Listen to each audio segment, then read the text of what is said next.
10ನೇ ತರಗತಿಯಲ್ಲಿ ಕೇಳಬಹುದಾದಂಥ ಅತಿ ಪ್ರಮುಖವಾದ ಪ್ರಶ್ನೆ. ಯಾವ ಪಾಠ? ನಿರ್ದೇಶಾಂಕ ರೇಖಾಗಣಿತದ ಪಾಠದಲ್ಲಿ ಬರುವಂಥದ್ದು. ನಿಮ್ಮ ಪಠ್ಯಪುಸ್ತಕದಲ್ಲಿ ಈ ಪ್ರಶ್ನೆ ಏನಾದ ಈ ಥರನಾಗಿ ಪ್ರಶ್ನೆಯನ್ನು ಕೇಳ್ತಿರ್ತಾರೆ. ಪ್ರಶ್ನೆಯನ್ನು ಓದ್ತೀನಿ ನೋಡ್ರಿ. -3 10 ಮತ್ತು 6 -8 ಬಿಂದುಗಳನ್ನು ಸೇರಿಸುವ ರೇಖಾಖಂಡವು -1 6 ರಿಂದ ಯಾವ ಅನುಪಾತದಲ್ಲಿ ವಿಭಾಗಿಸಲ್ಪಡುತ್ತದೆ ಅಂತ. ಒಂದು ರೇಖೆ ಅದ. ಯಾವ ರೇಖೆ? ಇದು ಒಂದು ರೇಖೆ ಅದ. ಇದು ಒಂದು ರೇಖೆ ಅದ. ಇದು ರೇಖೆಯ ಇದು ಒಂದು ಬಿಂದು, ಇದು ಒಂದು ಬಿಂದು ಅಂತ ತಿಳ್ಕೊರಿ. ಇದು ಏನಿದು? -3 ಮತ್ತು 10 ಇದರ ನಿರ್ದೇಶಾಂಕ. ಇದ್ರದ್ದು ಎಷ್ಟದ? 6 -8 ನಿರ್ದೇಶಾಂಕ ಅದ. ಇದನ್ನು ಭಾಗ ಮಾಡ್ತೀವಿ. ಹೆಂಗೆ ಭಾಗ ಮಾಡ್ತೀವಿ? ಯಾವ ಅನುಪಾತದಿಂದ ಭಾಗ ಮಾಡ್ತೀವಿ ಗೊತ್ತಿಲ್ಲ. ಆ ಅನುಪಾತನ ಬೇಕು. ಆದರೆ ಅನುಪಾತವನ್ನು ಭಾಗ ಮಾಡಿದಾಗ ಆ ಬಿಂದುವಿನ ನಿರ್ದೇಶಾಂಕ ಗೊತ್ತದ ನಮಗೆ. ಆ ಬಿಂದುವಿನ ನಿರ್ದೇಶಾಂಕ ಗೊತ್ತದ. ಫಾರ್ ಎಕ್ಸಾಂಪಲ್ ಇಲ್ಲಿ ಯಾವುದಂತ ತಿಳ್ಕೊರಿ.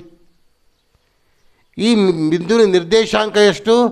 -1 ಮತ್ತು 6 ನಿರ್ದೇಶಾಂಕ ಗೊತ್ತದ ನಮಗೆ. ಅಂದಾಗ ಇದು ಎ ಪಾಯಿಂಟ್ ಅಂತ ತಿಳ್ಕೊರಿ, ಇದು ಬಿ ಪಾಯಿಂಟ್ ಅಂತ ತಿಳ್ಕೊರಿ. ಇದು ಏನದಲ್ಲ ನಿರ್ದೇಶಾಂಕ. ಯಾವುದು? ಅನುಪಾತವನ್ನು ವಿಭಾಗಿಸುವುದು. ಅನುಪಾತಗಳಲ್ಲಿ ವಿಭಾಗಿಸುವಂಥ ಬಿಂದುಗಳು. ಅನುಪಾತಗಳಲ್ಲಿ ವಿಭಾಗಿಸುವಂಥ ಬಿಂದು. ಆ ಬಿಂದುವಿನ ನಿರ್ದೇಶಾಂಕ. ಇದಕ್ಕೆ ಪಿ ಅಂತ ಕೊಟ್ಬಿಡೋಮು. ಅಂದಾಗ ಎ ಬಿಂದುವಿನಲ್ಲಿ ಎಕ್ಸ್ ವೈನ ಬರ್ಕೊಳ್ಳೋಮು. ಮೊದಲು ಎ ಬಿಂದುವನ್ನು ಬರ್ಕೊಳ್ಳೋಮು. ಎ ಬಿಂದುವಿನ ನಿರ್ದೇಶಾಂಕಗಳು ಯಾವುವು? -3 10 ಅಂತ. ಇನ್ನು ಬಿ ಬಿಂದುವಿನ ನಿರ್ದೇಶಾಂಕ ಯಾವುದು? 6 -8 ಅಂತ.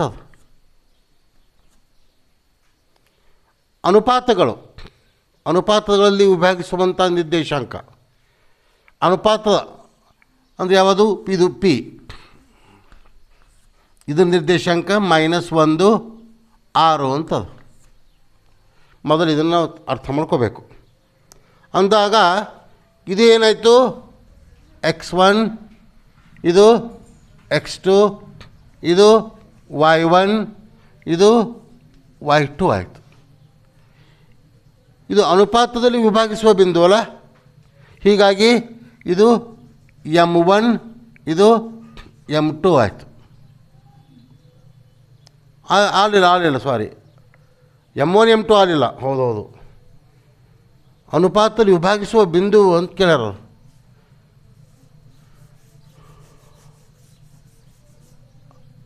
ಯಾವ ಅನುಪಾತದಲ್ಲಿ ವಿಭಾಗಿಸ್ತದಲ್ಲ ಅದು.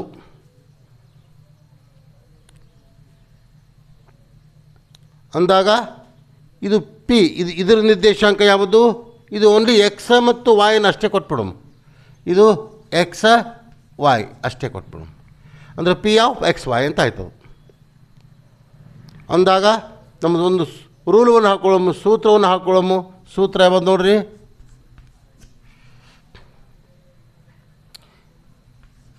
ಎಕ್ಸ್ ವಾಯ್ ಅಂದ್ರೇನು? ಅನುಪಾತದಲ್ಲಿ ವಿಭಾಗಿಸುವ ಬಿಂದುವಿನ ನಿರ್ದೇಶಾಂಕ. ಅನುಪಾತದಲ್ಲಿ ವಿಭಾಗಿಸುವ ಬಿಂದುವಿನ ನಿರ್ದೇಶಾಂಕ ಎಕ್ಸ್ ವೈ ಆಯಿತು. ಎಕ್ಸ್ ವೈದ ಬೆಲೆಯನ್ನು ಆಮೇಲೆ ಆದೇಶ ಮಾಡೋಣ ಅಂತ. ಸೂತ್ರ ಏನಾಗ್ತದ? m1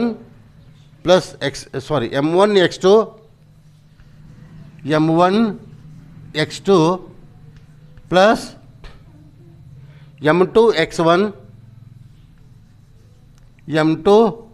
x1 upon m1 plus m2. ಆಮೇಲೆ ಇನ್ನೊಂದು ಸ್ವಲ್ಪ ಅದು m1 y2 ವೈಗೆ ಮ್ಯಾಚ್ ಮಾಡಬೇಕಲ್ಲ. m1 y2 plus m2 y1 upon m1 plus m2. ಇಷ್ಟು ತೊಗೋಬೇಕು ನಾವು. ಹಾಂ,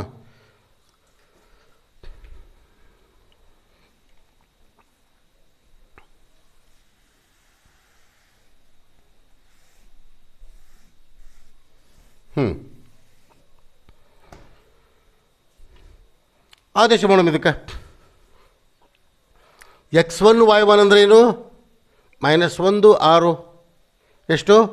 -1 -1 ಮತ್ತು 6 ಈಕ್ವಲ್ ಟು m1 ಅಂದರೆ ಎಷ್ಟು? m1 ಅಂದರೆ ಎಷ್ಟು ಹೇಳಿರಿಲ್ಲ ನೋಡ್ರಿ. m1 ಅಂದ್ರೆ ನೋಡಿ ಎಷ್ಟು? m1 ಅಂದರೆ ಎಷ್ಟು? ಮೊದಲು m1 ಕೈ ಹಿಡಬೇಕು ನಾವು, ಅನುಪಾತಗಳನ್ನೇ ಬೇಕಾಗ್ಯದಲ್ಲ.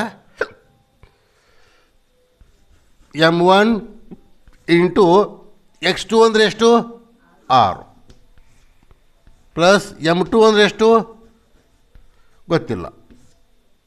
x1 ಅಂದರೆ ಎಷ್ಟು? -3 ಅಪಾನ್ m1 ಪ್ಲಸ್ m2. ಇಷ್ಟ ಆಯ್ತಾ? ಇನ್ನು ನೆಕ್ಸ್ಟ್ ಈ ಕಡೆ m1 ಅಂದರೆ ಎಷ್ಟು ಗೊತ್ತಿಲ್ಲ. y2 ಅಂದರೆ ಎಷ್ಟು? -8. m2 ಅಂದರೆ ಎಷ್ಟು ಗೊತ್ತಿಲ್ಲ. y1 ಅಂದರೆ ಎಷ್ಟು? 10 ಅಪಾನ್ m1 ಪ್ಲಸ್ m2. ಸರಳೀಕರಿಸ್ಕೊರಿ ಇದನ್ನು. -1 6 equal to 6m1 plus into ಏನಾಗ್ತದೆ ಇಲ್ಲಿ?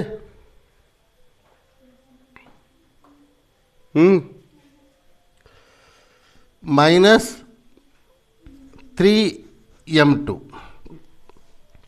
Upon m1 plus m2. ಇನ್ನು ಈ ಕಡೆ -8m1 plus 10m2 upon m1 plus m2. ಲೆಕ್ಕಾಚಾರ ನೋಡ್ಕೋರಿ, ಕರೆಕ್ಟ್ ಆದನಿಲ್ಲ?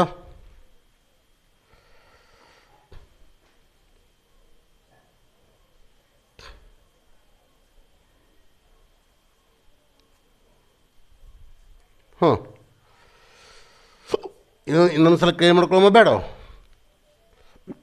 ಇನ್ನೊಂದು ಸಲ ಮಾಡ್ಕೊಳ್ಬೇಕು.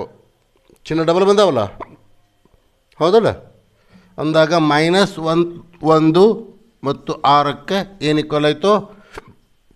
6m1 ಪ್ಲಸ್ ಇಂಟು -3m2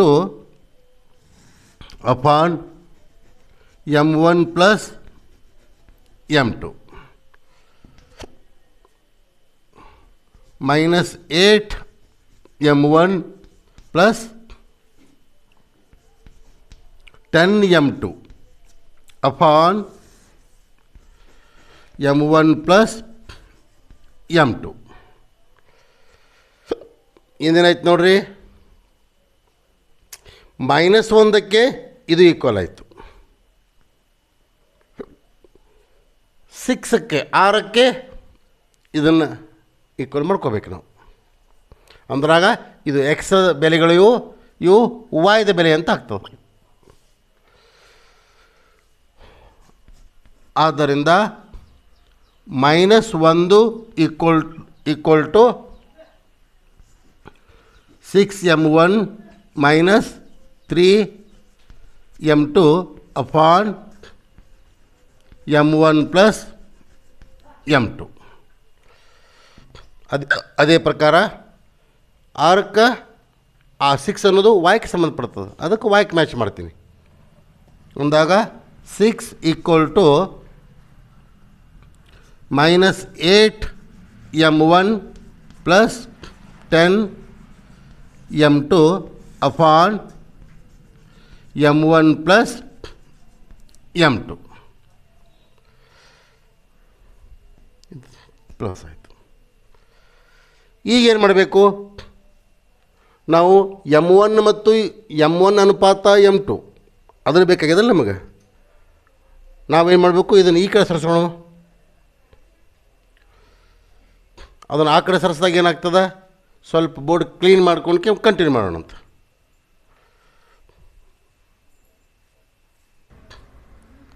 ಇದೇ ಕೊನೆಯ ಲೈನವನ್ನು ಇನ್ನೊಂದು ಸಲ ಬರ್ಕೊಂಡು ಕಂಟಿನ್ಯೂ ಮಾಡಲಿಕ್ಕೆ.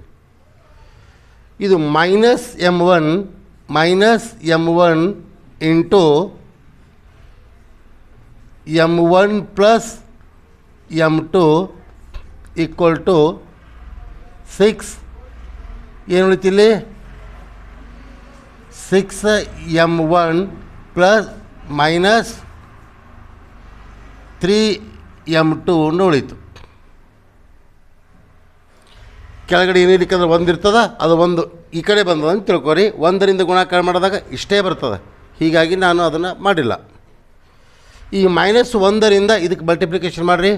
Minus into plus minus m1 minus into plus minus m2 equal to 6m1 minus 3m2 ಅಂದಾಗ ಎಮ್ಗಳನ್ನು ಒಂದೇ ಕಡೆ ಹಾಕೋಬೇಕು. ಎಮ್ಗಳನ್ನು ಒಂದೇ ಕಡೆ ಹಾಕೊಂಬಿಡ್ರಿ. ಹಾಂ, ಅದು m1 ಒಂದೇ ಕಡೆ ಹಾಕೋಬೇಕು, m2 ಒಂದೇ ಕಡೆ ಹಾಕೊಳ್ಳೋಮು. ಮೈನಸ್ m1 ಆಮೇಲೆ ಇದು ಇಲ್ಲಿ m1 ಅಂದದು, ಇದು ಈ ಕಡೆ ಬರುವಾಗ minus 6m1 equal to minus 3m2 ಅಲ್ಲೇ ಇಟ್ಟೀನಿ. ಮೈನಸ್ m2 ಈ ಕಡೆ ಹೋಗುವಾಗ ಪ್ಲಸ್ m2 ಆಯಿತು. ಅಂದಾಗ ಇದು ಎಷ್ಟದ, ಇಲ್ಲಿ m1 -1m1 ಅದ, ಇಲ್ಲಿ -6m1 ಅದ. ಮೈನಸ್ ಇಂಟು ಪ್ಲಸ್ ಮೈನಸ್ ಆಯಿತು, sorry minus into minus plus ಆಯಿತು. ಅಂದರೆ ಏನು ಮಾಡಬೇಕು, ಕೂಡಿಸ್ಬೇಕು. ಅಂದರೆ ಇದು ಒಂದು 6m1, ಇದು ಒಂದು m1, ಎಷ್ಟು 7m1 ದೊಡ್ಡ ಕಿಚ್ಚನ್ನ ಮೈನಸ್ ಈಕ್ವಲ್ ಟು, ಇನ್ನು ಮೈನಸ್ ಇಂಟು ಪ್ಲಸ್ ಮೈನಸ್ ಆಯಿತು. 3m2ದಲ್ಲಿ 1m2 ಮೈನಸ್ ಮಾಡಿರಿ, 2m2 ಉಳಿತು, ದೊಡ್ಡ ಕಿಚ್ಚನ್ನ ಮೈನಸ್ ಆಯಿತು. ಎರಡೂ ಕಡೆ ಮೈನಸ್ ಮೊದಲಿಗೆ ಬಂದವ, ಮೈನಸ್ ಕ್ಯಾನ್ಸಲ್ ಮಾಡ್ಕೋತೀವಿ. ಅಂದಾಗ 7m1 ಈಕ್ವಲ್ ಟು 2m2 ಉಳಿತು. ನಮಗೇನು ಬೇಕಾಗ್ಯದ, ಅನುಪಾತವನ್ನು ಬೇಕಾಗ್ಯದ. ಅಂದಾಗ ಈ m1 ಅಪಾನ್ m2 ಇದನ್ನು ಈ ಕಡೆ ತರ್ತೀನಿ, ಯಾಕಂದರೆ ಇಂಟು ಅದ, ಈಕ್ವಲ್ ಟು 2 ಇದನ್ನು ಈ ಕಡೆ ತರ್ತೀನಿ, ಇದು ಭಾಗಾಕಾರದಲ್ಲಿ ಬಂತು. ಅಂದರೆ m1 ಈಕ್ವಲ್ ಟು ಏನಾಯಿತು, ಹಾಂ, ಇದನ್ನು ಮತ್ತೆ ಹೊಳೆ ಅನುಪಾತದಲ್ಲಿ ಬರೆದಾಗ m1 ಅನುಪಾತ m2 ಈಕ್ವಲ್ ಟು 2 ಅನುಪಾತ 7. m1 ಅಂದರೆ ಎಷ್ಟಾಯಿತು, ದೇರ್ ಫೋರ್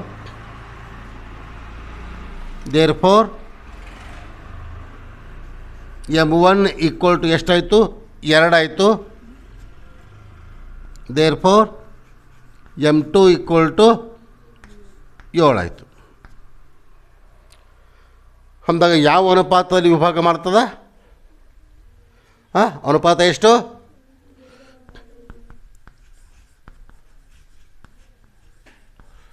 ಅನುಪಾತ ಈಕ್ವಲ್ ಟು 2 ಅನುಪಾತ 7 ಅನುಪಾತದಲ್ಲಿ ವಿಭಾಗವನ್ನು ಮಾಡ್ತದೆ. ಮತ್ತು ಇದು ಯಾಕೆ ಬಿಡಿಸಿಲ್ರಿ, ಇದು ಬಿಡಿಸಿದ್ರು ಅಷ್ಟೇ ಬರ್ತದೆ. ನೀವು ಇದನ್ನರೇ ಬಿಡಿಸ್ರಿ, ಇದನ್ನರೇ ಬಿಡಿಸ್ರಿ. ಸರ್ ಇದನ್ನ ಯಾಕೆ ಬಿಡಿಸೋದಿಲ್ಲ ರೀ, ಇದು ಬಿಡಿಸಿದ್ರು 2 ಅನುಪಾತ 7 ಬರ್ತದೆ. ನೀವು ಬೇಕಂದ್ರೆ ಚೆಕ್ ಮಾಡ್ಕೋರಿ, ಬರಲಿಲ್ಲ ಅಂದ್ರೆ ಒಂದು ಕೇಳ್ರಿ. That's all.